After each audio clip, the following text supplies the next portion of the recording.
what makes a good landscape painting? Or what makes a good painting? That's a challenging question to answer.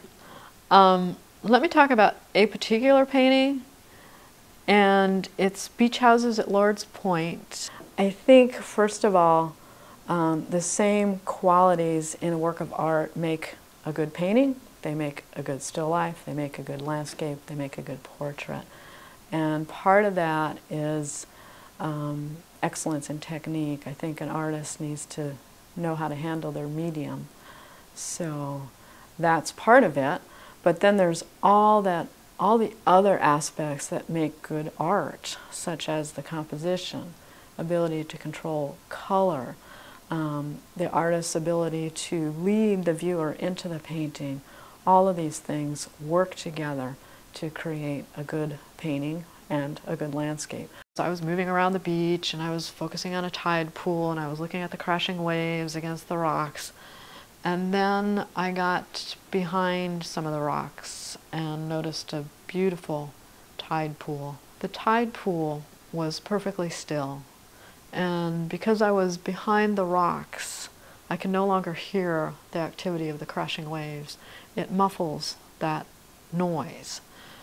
It was gorgeous. It was a gorgeous place to be, a beautiful moment in time. I started taking some pictures, and I sort of had a sense that just because of how I was responding to what I was looking at, that this was going to become a painting, and it did.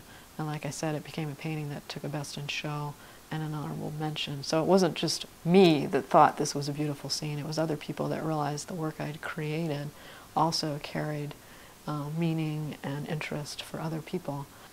First, I think of what carries this painting is the composition, how I've worked the light and the dark in the painting. I realized when I was painting the rocks in the foreground and on the side in this painting, I was really working with cool and warm colors to create the different planes of the rocks.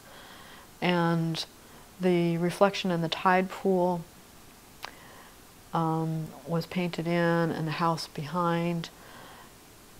As I was working on the painting, the last thing to come together was actually the foreground, and I remember thinking, good grief, what if I don't get it? So sometimes as an artist, you do have to kind of step off the edge and take a risk because you're not sure if it's going to work, but you have to step forward and take that risk and do the finishing details, and also not overwork a painting. So those are some things that make a good painting.